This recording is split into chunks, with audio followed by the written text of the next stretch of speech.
My fellow Americans, 4 years ago, we launched a great national effort to rebuild our country, to renew its spirit, and to restore the allegiance of this government to its citizens.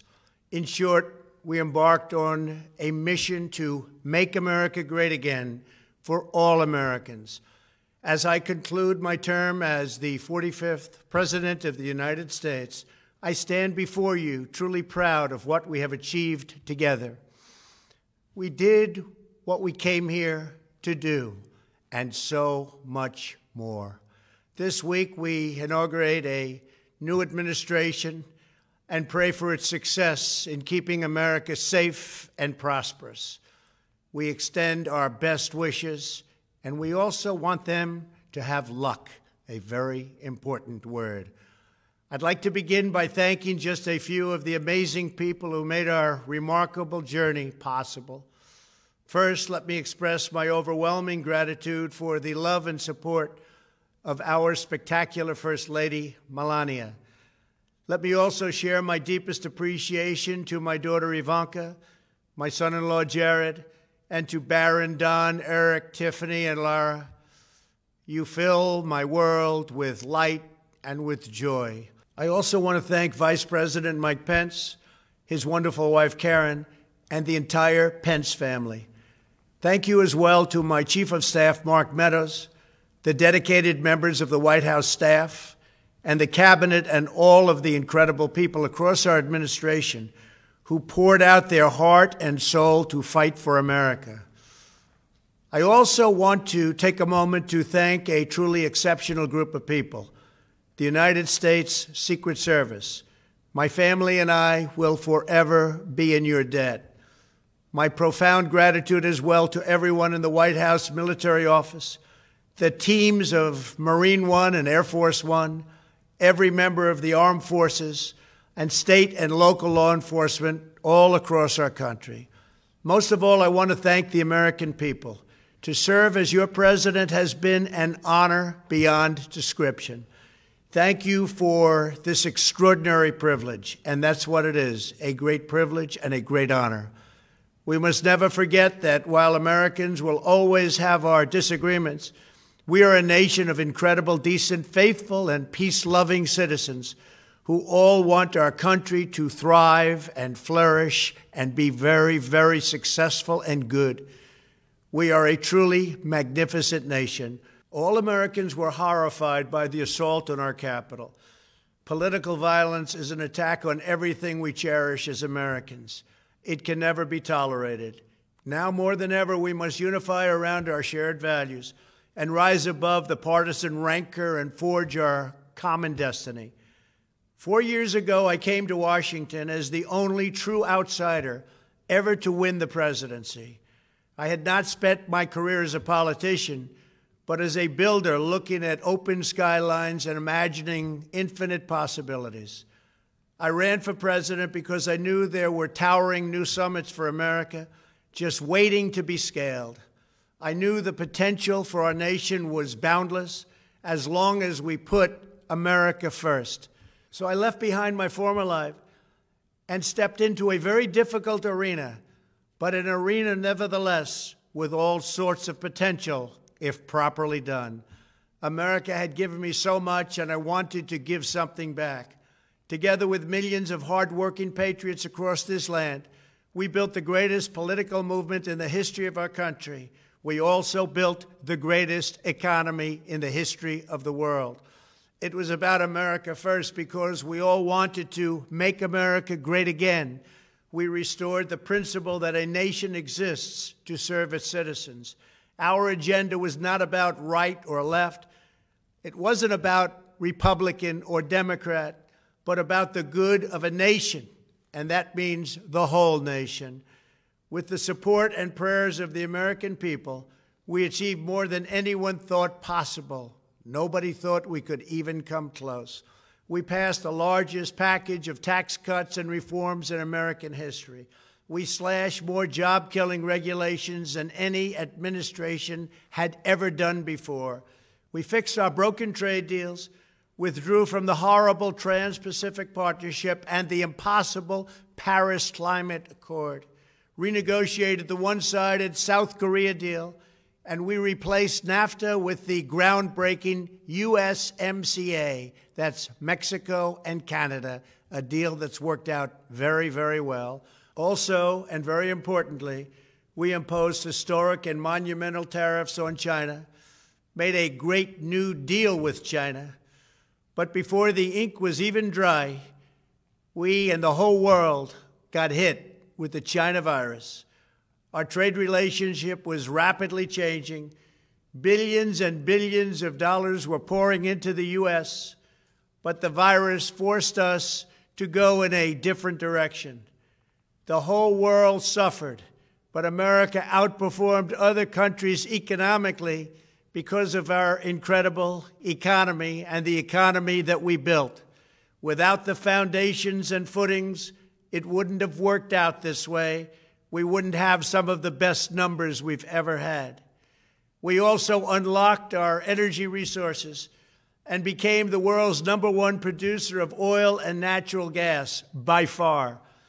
Powered by these policies, we built the greatest economy in the history of the world. We reignited America's job creation and achieved record low unemployment for African Americans, Hispanic Americans, Asian Americans, women, almost everyone. Income soared, wages boomed, the American dream was restored, and millions were lifted from poverty in just a few short years. It was a miracle. Stock market set one record after another, with 148 stock market highs during this short period of time, and boosted the retirements and pensions of hardworking citizens all across our nation. 401ks are at a level they've never been at before. We've never seen numbers like we've seen, and that's before the pandemic and after the pandemic. We rebuilt the American manufacturing base, opened up thousands of new factories, and brought back the beautiful phrase, "Made in the USA." To make life better for working families, we doubled the child tax credit and signed the largest ever expansion of funding for child care and development. We joined with the private sector to secure commitments to train more than 16 million American workers for the jobs of tomorrow.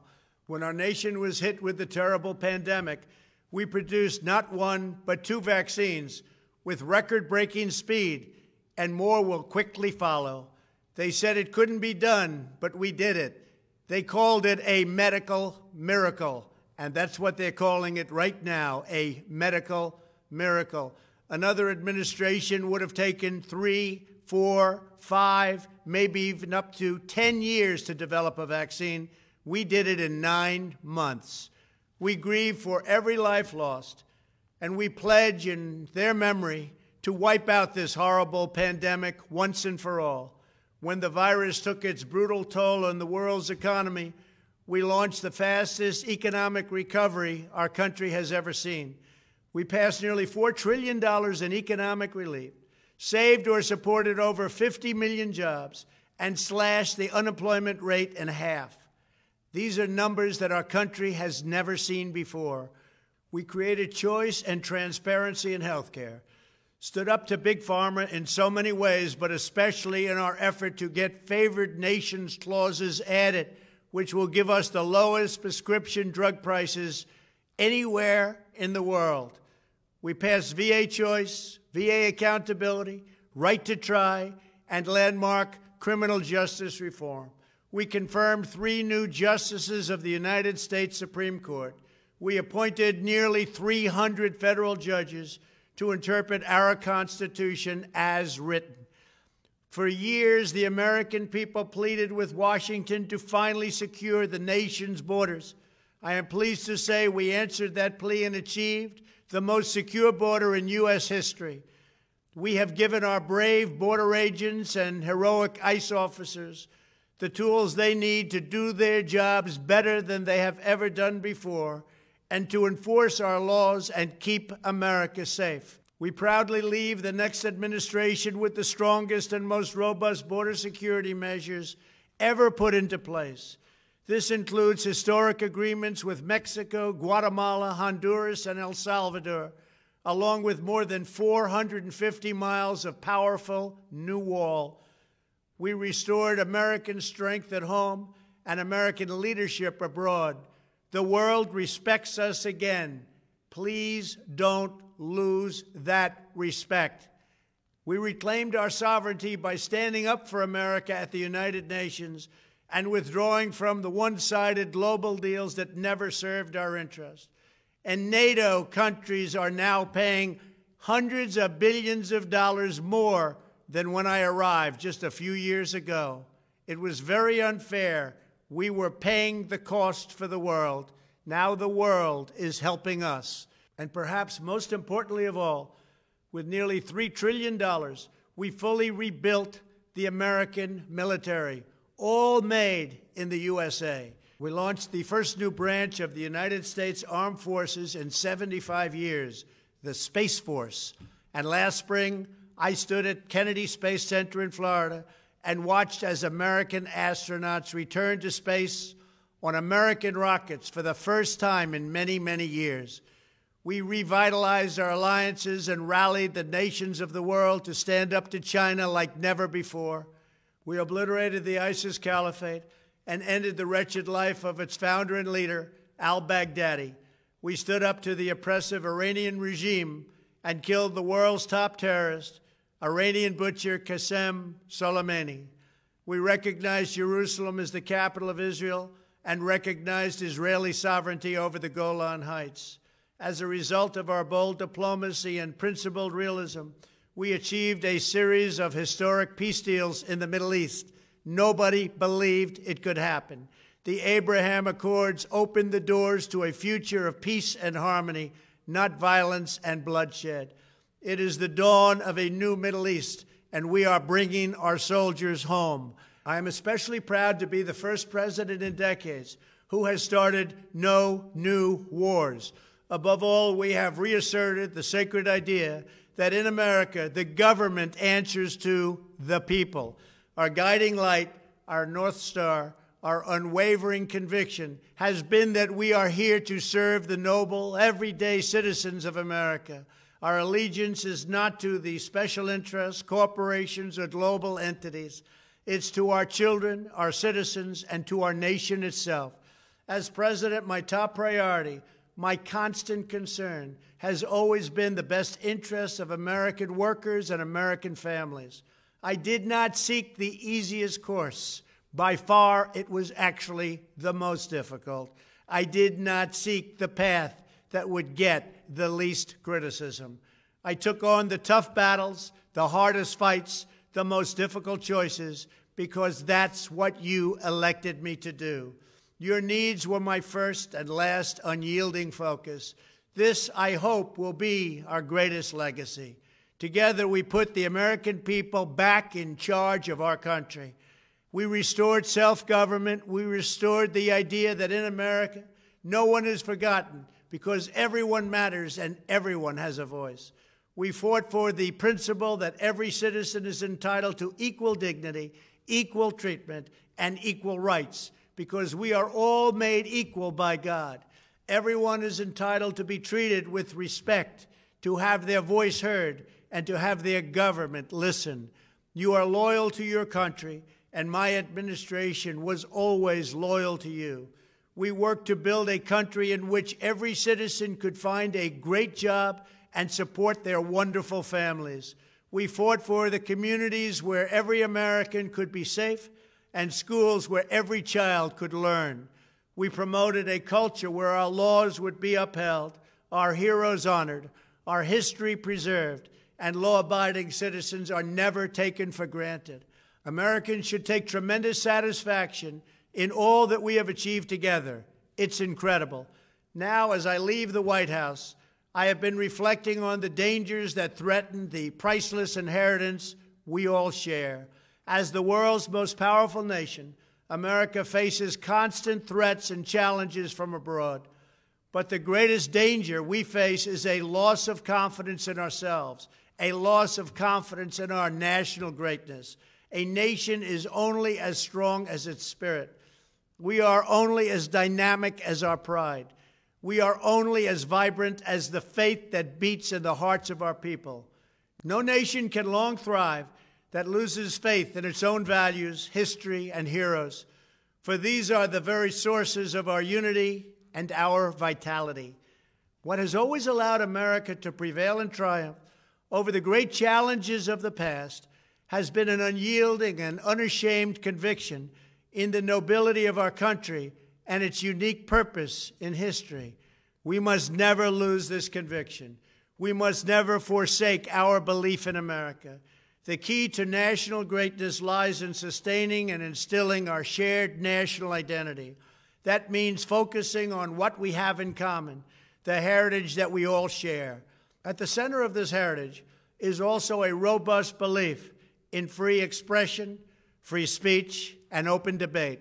Only if we forget who we are and how we got here could we ever allow political censorship and blacklisting to take place in America. It's not even thinkable. Shutting down free and open debate violates our core values and most enduring traditions. In America, we don't insist on absolute conformity or enforce rigid orthodoxies and punitive speech codes. We just don't do that. America is not a timid nation of tame souls who need to be sheltered and protected from those with whom we disagree. That's not who we are.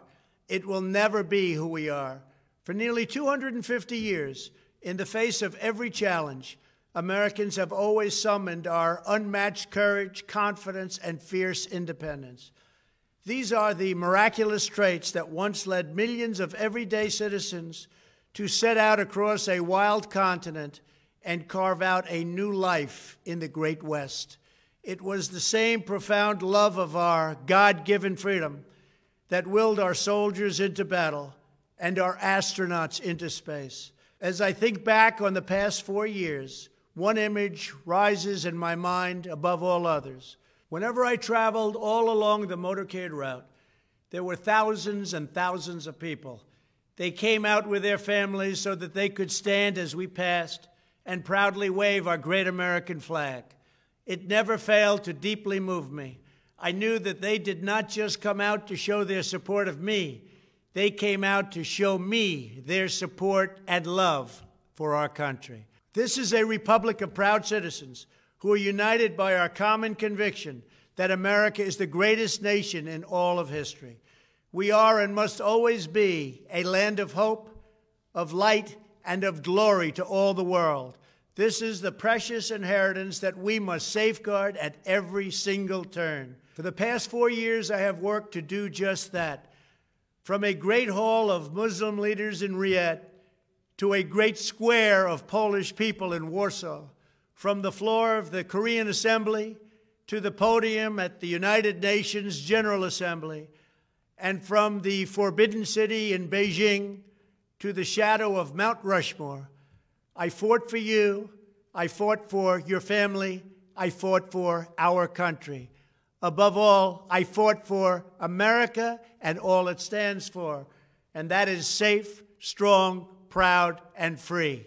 Now, as I prepare to hand power over to a new administration at noon on Wednesday, I want you to know that the movement we started is only just beginning. There's never been anything like it.